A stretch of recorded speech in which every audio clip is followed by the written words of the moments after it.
Olá, gente, tudo bem? Como é que vocês estão? Tudo ok por aí? Comigo aqui tá tranquilo, né? E, gente, vamos dar início hoje à nossa unidade 4. É a última unidade do nosso livro. Quando terminar essa unidade, eu tenho um trabalho que a gente vai fazer, tá bom?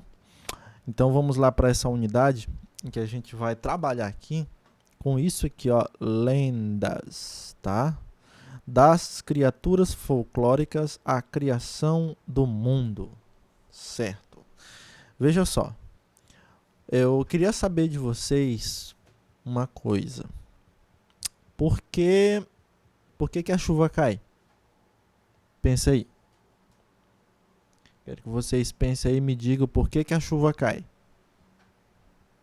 Certo. Se você respondeu que é isso aí mesmo. Me diga por que agora. Me diga por que agora que tem. Deixa eu pensar aqui. Por que tem o dia e por que tem a noite? Pensa aí, ó, pergunta de ciência. Viu? Pergunta ver aí, o porquê que tem o dia e por que tem a noite. Pensa aí. 3 segundos para vocês pensarem. Respondeu? É isso, é por causa disso aí mesmo. Só vou fazer só mais uma. Por que que... Deixa eu ver aqui. Deixa eu ver aqui. De onde é que vem o açaí? Isso é fácil, não é possível. De onde é que vem o açaí? Onde é que a gente pega o açaí? De onde é que a gente tirou o açaí? Você já comeu açaí? Eu gosto demais de açaí. Nossa, açaí é bom demais. Nossa, se tiver tipo assim, um lanche. Eu não gosto muito de sorvete.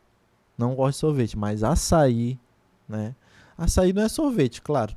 Mas ele tem uma texturazinha assim. A gente come como se fosse um sorvete, né?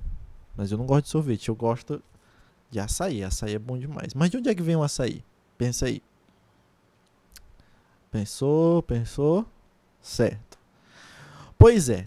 Então, eu fiz essas perguntas para vocês e eu acredito que vocês disseram o seguinte. Vamos ver se eu acertei. Quando eu perguntei para vocês de onde é que vem, qual foi a primeira pergunta mesmo que eu fiz, meu Deus? A chuva, né? Por que a chuva cai? É por causa das nuvens. Que vem lá as nuvens elas ficam pretas, né? Aí fica nublado. Aí tem um negócio lá de quando tem um clima mais calorento. Eu não sei, eu não entendo muito bem isso aí. É professor de ciência, Francilda, né? Francilda, que é professor de ciência de você, é que sabe. Aí vem as nuvens, que tem uma mistura lá do gás quente com gás frio, não sei o que. Aí que ela se mistura lá, que as nuvens ficam pretas e depois a chuva cai. É por causa disso aí, né? Pois é. A segunda pergunta que eu fiz para vocês foi de onde é que vem o dia e a noite? Como é que existe o dia e a noite? É por causa da Terra que gira, né? De um lado tem um sol iluminando, do lado que o sol está iluminando é o dia. Do lado que está escura a Terra, quando a Terra gira, é noite, né? É por causa disso aí, né? Beleza.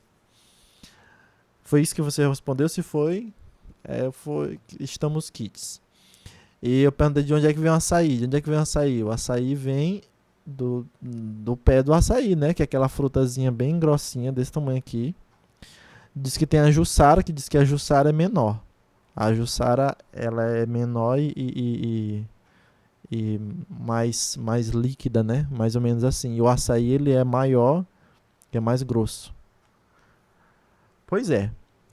Então, vem do pé do açaí, né? O açaí vem do pé. Beleza.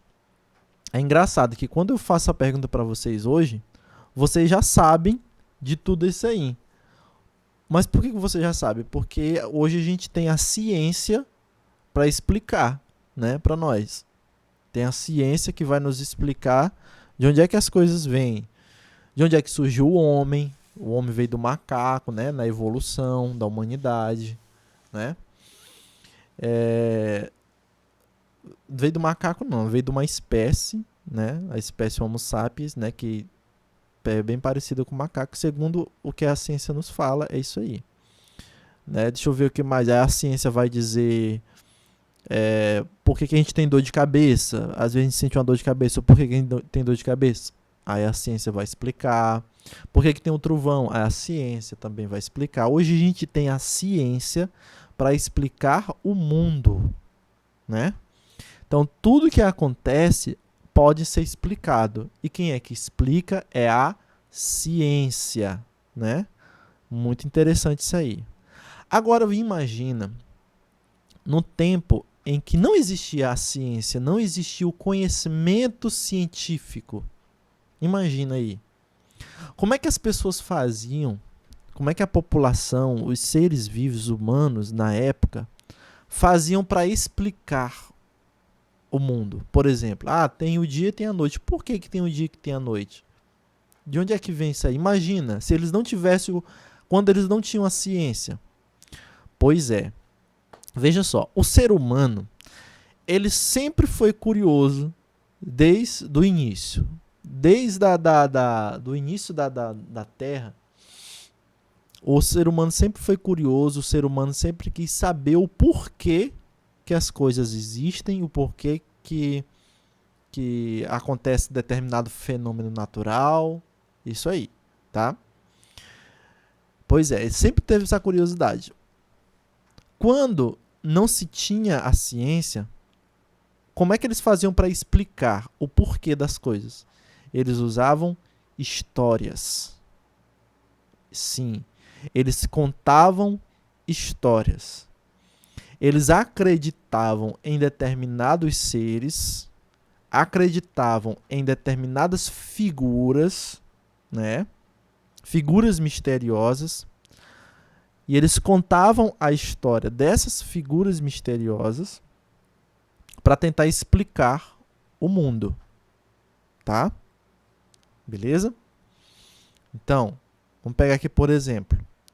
Digamos que nós temos animais na floresta e esses animais, eles precisam ser protegidos.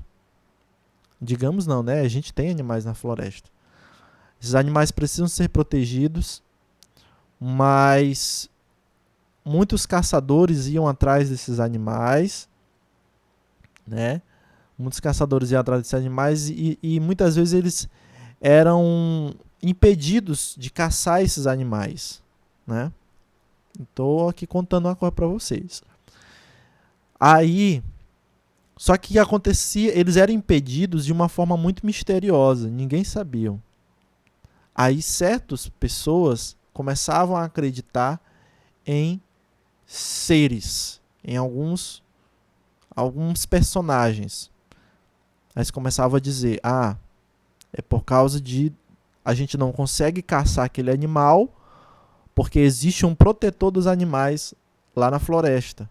E ele impede a gente.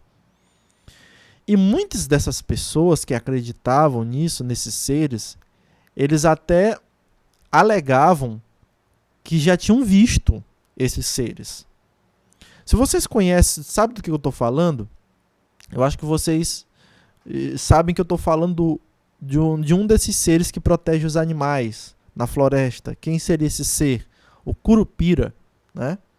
Tinha gente que falava que existia um ser, aí eles diziam que era o Curupira. Era por causa do Curupira que os caçadores não conseguiam caçar os animais, porque ele era o protetor dos animais lá da floresta. O Curupira, quem protegia. Aí alguns seres, algumas pessoas alegavam já ter visto o Curupira e tudo mais. E aí então eles explicavam. Eles tentavam explicar determinado fato baseado em um determinado ser. Tá bom? Vamos pensar em outra coisa aqui. Eu falei para vocês do açaí, né? Pois é. Já teve também até histórias do surgimento do açaí. Vocês não sabem. Era, por exemplo, uma Índia. Como é que surgiu o açaí? De onde é que veio o açaí? O açaí é uma comida tão boa, tão bem tão bem conceituada por muitas pessoas. Como eu falei, eu gosto muito de açaí. Mas algumas pessoas alegam que o açaí ele surgiu não como a gente imagina. Ele nasceu lá no pé de açaí, é uma evolução. Não. alguns dessas pessoas, que já a gente vai chegar lá, quem são essas pessoas, elas diziam que era uma índia, que ela tinha um determinado nome, eu não estou muito bem lembrado do nome, era bem parecido com o nome Açaí, né? Mas era o nome de uma índia.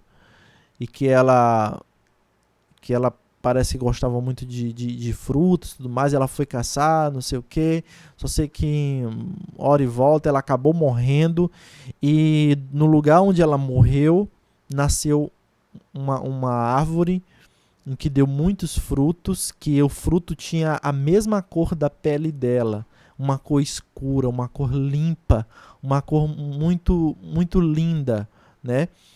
E o sabor que essa fruta tinha era o mesmo sabor das palavras, do jeito dela, era doce como a própria Índia era, né? Então tinha uma história bem bonita para contar a história do açaí, né? Então vocês estão vendo que vocês podem até estar se perguntando assim, professor, isso é um absurdo, né? O pessoal contar a história, dizer que o açaí veio de uma Índia, que existe um protetor dos animais. Ó, para você, para nós hoje, pessoas do século XXI, pode até parecer absurdo, né? Mas lembre-se que eu falei para vocês que antes existia um povo, né, que não conhecia a ciência, que não tinha o conhecimento científico. E de onde é que eles tiravam a explicação do mundo? Através das suas crenças. Eles acreditavam em deuses, em seres mitológicos, em personagens, né? Eles iam acreditando, às vezes iam até por causa da sua fé, da sua crença, né? Eles acabavam criando ou até mesmo, podemos dizer assim, de alguma forma mística, eles conseguiriam até ver, né, determinados seres, tá? E aí eles viam nesses seres a explicação do mundo, tá bom? Ok? E então eles pegavam esses seres e eles falavam que determinadas coisas acontecem por causa desses seres, tá? Eu já estou falando demais, mas eu estou querendo deixar bem explicadinho aqui. Já está dando 12 minutos, mas eu vou deixar bem explicado, tá bom? Então, eles explicavam as coisas por causa desses seres, tá bom? Quem eram essas pessoas que criavam? Vamos lá. Principalmente o povo indígena, tá?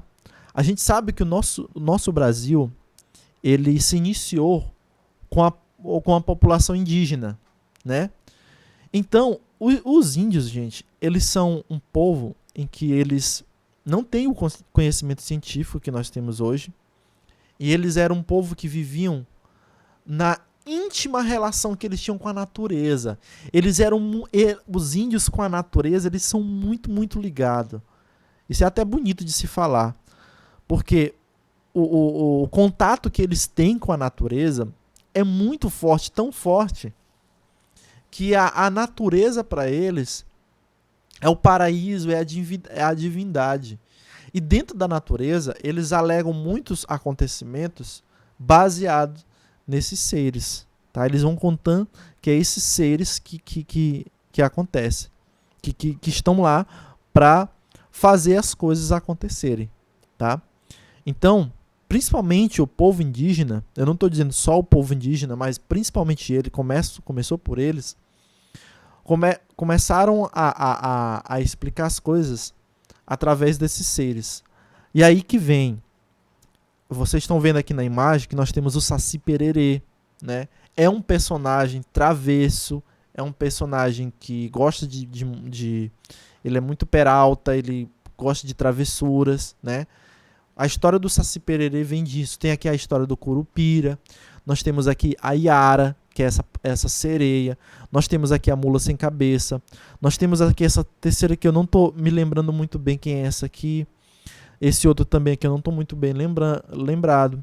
Mas nós temos aqui embaixo, ó, aquela Vitória Régia, que é uma planta que nasce, uma planta enorme que nasce nos rios, né?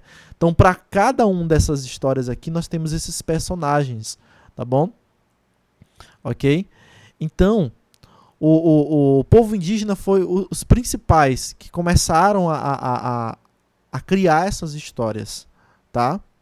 Só que essas histórias, elas nunca foram provadas cientificamente. Nunca foi provado cientificamente que o Saci Pererê existe. Nunca foi provado cientificamente que a mula sem cabeça existe. A mula sem cabeça é esse cavalo, uma mula, não um cavalo, é uma mula. Mula é diferente. Nós temos essa mula que tem a cabeça de fogo, né? Nunca foi provado cientificamente a existência da Iara, dessa sereia. Eu acho que nem de sereia em si não existiu nenhuma história que comprovasse a existência de sereias, né? Ok? Nunca foi provado cientificamente. Mas isso ficou na história do povo indígena. Isso para eles é raro, é essencial. Isso existe, para eles existem, tá? Mas por que eles acreditam tanto nisso? Porque foi passado de geração em geração, foi passado de pai para filho, tá? Então veja só, a presença da família no povo indígena é muito importante, porque existiam os mais velhos no povo indígena, são os mais importantes. Então esse povo mais velho no povo indígena, eles contavam essas histórias, né, para os mais jovens, a explicação do mundo. E os jovens levavam isso, a explicação do mundo, e através dessas histórias, eles amavam ainda mais a natureza, respeitavam ainda mais a natureza e cuidavam ainda mais da natureza. E ainda cuidam, tá?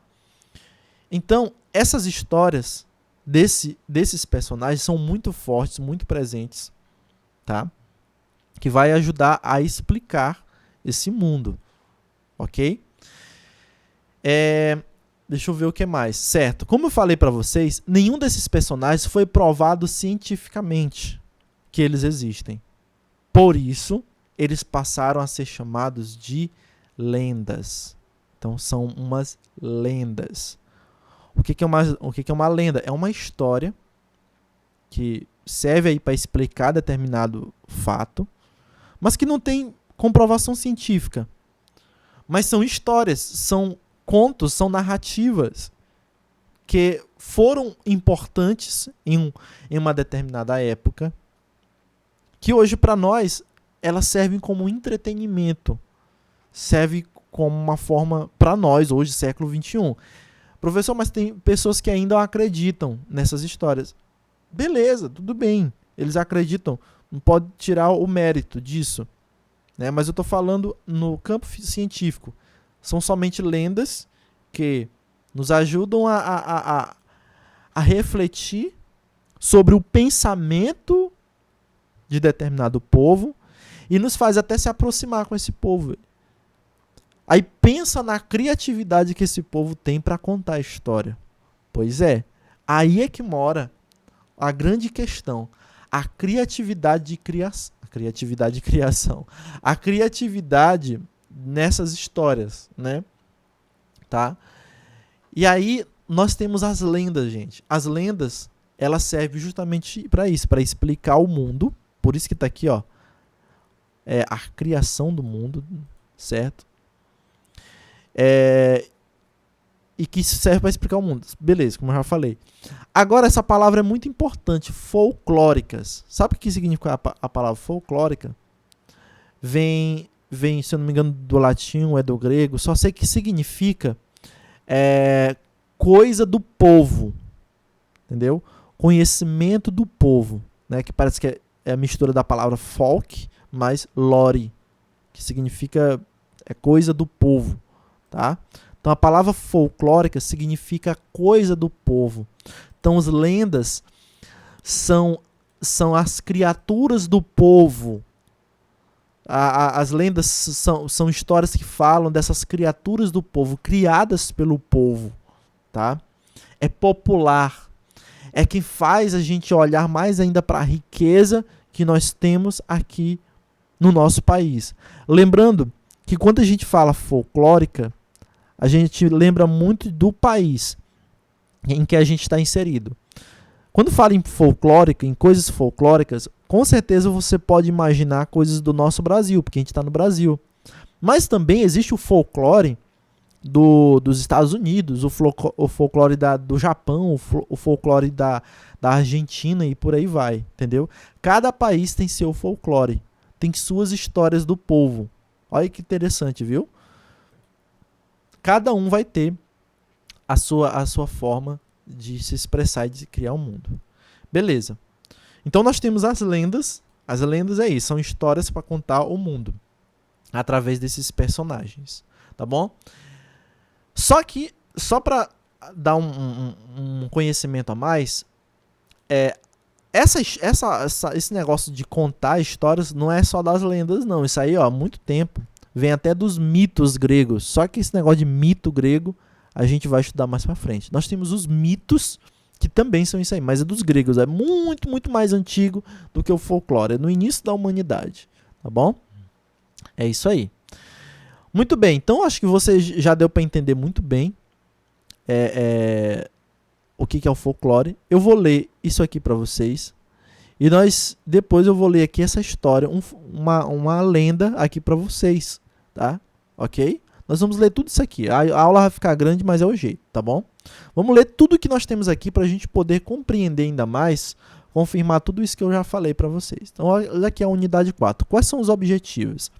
Estudar o gênero lenda por meio de criaturas folclóricas, histórias contadas popularmente quer dizer, vem do povo popular, sobre elas e lendas indígenas. Olha aí como eu falei para vocês dos índios. Valorizar e respeitar a cultura e os saberes do povo indígena do Brasil. Tá vendo que eu falei para vocês? Quando a gente fala folclore é do Brasil e como as lendas elas começam a vir dos índios, pois é, para a gente aprender a valorizar essas histórias. Compreendendo as características e a finalidade das lendas indígenas. Tá? Ler e estudar um excerto literário em que o narrador personagem conta um caso sobre uma criatura folclórica. Produzir lendas com tipografia textual e base narrativa. Entender o que é concordância nominal. Isso aqui é o objetivo. Vamos lá. Vamos ler isso aqui tudinho. Vou ler tudo, tá bom? Me acompanha aí, ó. Nas imagens dessa página, há um misto de informações, seres fantásticos do folclore brasileiro e alguns aspectos da cultura indígena. Todas essas imagens podem ser associadas às lendas, gênero textual que estudaremos nesta unidade. Segundo o dicionário ROAS eletrônico, lenda é uma narrativa de caráter maravilhoso. Tá aí. O que quer dizer caráter maravilhoso? Quer dizer que vai ser que nem os contos maravilhosos. Vai ter personagens mágicos, vai ter magia, vai ter coisas fantásticas, tá bom? Em que um fato em que um fato se amplifica e se transforma sob o efeito da imaginação popular. Trata-se de uma crença em seres encantatórios, quer dizer que são encantados, né? De origem humana ou não, eles podem ter nascido de humanos ou não, existentes no imaginário popular, que frequentemente explica fenômenos da natureza, tá bom? Você conhece muitas lendas? Compartilhe algumas com seus colegas e explique como as conheceu. O povo brasileiro é formado por diferentes culturas. Essa mistura cultural favoreceu a criação de muitos seres lendários e de muitas histórias sobre eles. As pessoas mais velhas, olha aí que eu falei para vocês no início, ó, lá do povo indígena, as pessoas mais velhas contam muitas histórias sobre seres folclóricos, acreditando terem conhecidos de verdade. Você viu que eu falei para vocês que tem gente que diz que acreditou, que viu esses lendas de verdade, né? Você acha importante respeitar e preservar esse saber popular? Por quê? Pensa aí. É legal, é importante a gente saber preservar a história do Curupira, a história do Saci Pererê. Ah, professor, isso aí não existe não sei o quê. Mas eu quero saber se vocês acham que é importante a gente manter essa história. Porque é bonito, é uma história interessante da gente ver assim que, poxa, como é que os caras que não tinham nenhum conhecimento assim, científico que a gente tem hoje conseguem criar isso, né? Vamos lá. Você sabe dizer com que objetivo os povos indígenas criaram suas lendas? Comente. Em sua opinião, apenas os saberes científicos, olha só, apenas os saberes científicos são importantes para explicar os fenômenos do mundo ou os saberes populares também são? Explique sua resposta. Ou seja, você acha que para explicar um determinado fato só basta o saber científico ou também é importante a gente saber ter o saber popular? Ou seja, o que as pessoas contam, né, também vale a pena. E aí? Eu vou dizer só uma historinha aqui para vocês. Eu vou dizer uma coisa aqui para vocês. Eu já estudei biologia, né? Eu fiz acho que 3 períodos de faculdade de biologia. E na biologia a gente estuda o seguinte: tem o conhecimento científico e tem o conhecimento popular. O que é isso? Aprendam. O conhecimento científico é aquele conhecimento que é provado. A gente tem que provar com tudo. Ó, eu fiz isso aqui, eu mexi nesse negócio aqui e tal, e por isso ele funciona. Entendeu? Ele prova, ele faz experiências para provar. É o conhecimento científico. O que é o conhecimento popular? O conhecimento popular é que diz, aquela planta ali, ela é boa para dor de cabeça. Por quê? Porque minha mãe disse. Porque fulano disse. Entendeu? Muitas pessoas acreditam porque outras pessoas também já falaram, porque todo já está encarnado. Mas eles não sabem se realmente... Não, eu tomo porque disse que faz bom, mas eu tomo porque minha mãe disse que é bom, não sei o que, aí eu tomo e ajuda, né? Entendeu? Então nós temos o conhecimento científico e o conhecimento popular. Na biologia a gente aprende o seguinte, que muitos conhecimentos científicos, eles podem vir através de conhecimentos populares. Vou dar um exemplo. Tinha uma pesquisadora que ela foi até num povoado pesquisar, saber de umas pessoas que diziam assim, determinada planta serve para dor de cabeça. Se eu fizer chá daquela planta, serve dor de cabeça. Essa pesquisadora foi lá e perguntou para a mulher, como é que você sabe que essa planta aqui faz serve para dor de cabeça? Aí ela disse, não, porque minha mãe diz, porque o fulano disse. Aí essa pesquisadora pegou essas plantas, levou para o laboratório, tirou todas as essências, fez várias experiências e ela comprovou cientificamente que realmente aquela planta ela tem substâncias que ajudam a passar a dor de cabeça. Olha só que interessante. Então, o pessoal disseram que a planta serve para dor de cabeça, mas ele não sabia se era verdade, pois a cientista foi lá e provou que realmente. Então, o saber popular ajudou no conhecimento científico. Por isso que está aqui dizendo. Apenas os saberes científicos são importantes? Sim. Não, eu acredito que não. Mas a gente pode também aprender com os saberes populares. O que o povo conta pode ser que tenha um pouquinho de verdade. Certo? Com muito cuidado nisso aí. Não, isso é só lenda, o pessoal só anda contando. Mas pode ser que tenha verdade. Como é que a gente vai saber se isso é verdade? Provando cientificamente. Beleza? Então, chega de conversa. Vamos aqui para a nossa leitura, tá? É o texto 1. Para a gente ver o que a gente vai falar, de quem que a gente vai falar. A gente vai falar da lenda do lobisomem. Eita, é um lobo que virou homem. Então, vamos ler aí a lenda do lobisomem. Vamos lá. Na mata do rolo estava aparecendo lobisomem. Na cozinha era no que se falava. Num vulto daninho que pegava a gente para beber sangue. As notícias do bicho misterioso chegavam com todos os detalhes. Uns afirmavam que José Cutia estava encantado outra vez. José Cutia era um comprador de ovos da Paraíba, um pobre homem que não tinha uma gota de sangue na cara. Andava sempre de noite, talvez para melhor fazer suas caminhadas sem sol. E por isso tinha-se na certeza que era ele o lobisomem. Ele quer corar com o sangue dos outros. E havia gente que até vira José Cutia por debaixo das enganzeiras, virando bicho. As unhas cresciam como lâminas enormes. Os pés ficavam como os de cabra e os cabelos eram crinas de cavalo. Diziam que o homem grunhia como o porco na faca, no momento de se encantar. Ele não queria mas o seu corpo não podia viver sem sangue. Ele bancava lobisomem contra a vontade. O povo não tinha raiva dele, tinha pena até, porque era certo que José Cutia era mandado de noite para uma força que não era dele. Mas nós, quando o víamos passar com suas cestas de ovos, fugíamos da estrada com medo. Diziam também que ele comia fígado de menino e que tomava banho com sangue de criança no peito. Lá vem o pega-figo. Era assim que botavam a gente para correr de qualquer parte. As histórias corriam como os fatos mais reais deste mundo. Agora era o encontro do padre Ramalho com o lobisomem na mata. O padre ia dar a extrema-unção a um doente nos caldeiros, quando viu uma coisa puxando pelo rabo do cavalo.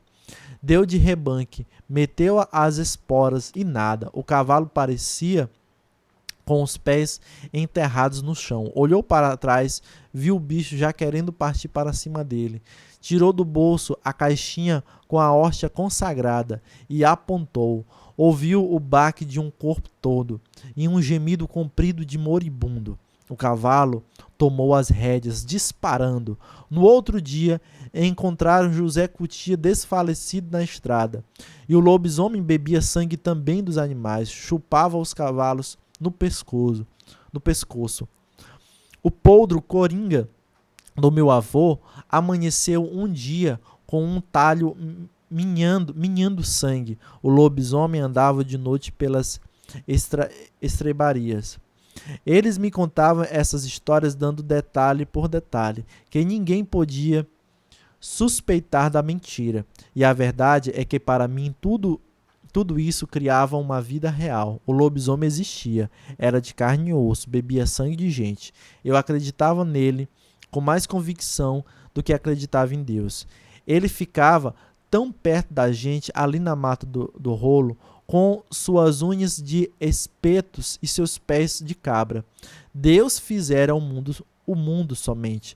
Era distante dos nossos medos, e nós não víamos como José Cutia com o seu cesto de ovos. Pintavam o lobisomem com uma realidade tão da terra que era mesmo que eu ter visto. De Deus tinha-se uma ideia vaga de sua pessoa. Um homem bom, com o céu para os justos e o inferno para a gente ruim, como a velha sinhazinha, com as caldeiras e espetos quentes. Mas tudo isso depois que o sujeito morresse. O lobisomem lutava corpo a corpo com a gente vivia. Era sair antes da meia-noite para o mato do rolo e encontrá-lo. Essa história aqui do José Lins do Rego. Beleza, a aula já está ficando grande. Vocês vão fazer essa atividade aqui, ó, da página 102 até a 11ª questão, né? Página 102 até a 11ª questão, façam aí, eu vou dar por aqui. Mas é isso aí, gente, ó. Lendas são isso aí, são histórias que contadas para alguma coisa. Eu vou só para encerrar contar aqui uma lenda quando eu era criança. Depois vocês podem tenta comentar aqui embaixo nessa aula, nesse vídeo, comenta aí embaixo uma lenda que vocês já viram. Eu vou contar a minha lenda aqui para vocês. A lenda da mulher de branco. Dizia que aqui em Chapadinha tinha a história da mulher de branco. Até me arrepio quando eu penso. Diz que era uma mulher que ela andava por aqui, ó. Aqui eu moro aqui perto da delegacia. Vocês sabem onde é que fica aqui a delegacia? O quartel. Pois é, aqui na delegacia, antigamente, era só mato. E dizia que de noite, lá no meio desse mato ali, apareceu uma mulher de branco. E que ela ia batendo na porta em porta, de madrugada, nas portas aqui da nossa rua aqui. E ela andava com um bebê no colo. Aí ela batia na porta, eu tô me arrepiando aqui de medo. Ela batia na porta, aí ela botava o bebê para chorar. As pessoas iam lá abrir a porta. Quando abria a porta, ela se deparava com a mulher de branco. Ela dava um susto tão grande que a pessoa chegava a desmaiar, né? Mas diziam que isso era verdade, né? Mas, de certa forma, acredite-se ou não, era verdade. Era verdade mesmo. Não tô com molecagem, não. Por que eu tô dizendo que é verdade? Porque pegaram essa pessoa. A mulher de branco era uma personagem da novela da Globo que tinha, antigamente. E aqui em Chapadinha andava uma pessoa mesmo de branco. Eu não sei se o bebê era de verdade, mas era só pra assustar as pessoas. Disseram que a polícia pegou essa pessoa e nunca mais essa pessoa fez isso. Mas dava medo. Essa pessoa andava de madrugada. Nossa, Deus me livre. Eu vou parar com isso. Pronto, acabou a história, beleza, bora. Bora agora fazer atividade. Faça a atividade de vocês. Se você tiver alguma lenda também pra contar, comenta aqui embaixo aqui na descrição desse vídeo, tá? Tchau, gente. Até a próxima aula e faça atividade. Não precisa me enviar. Tchau.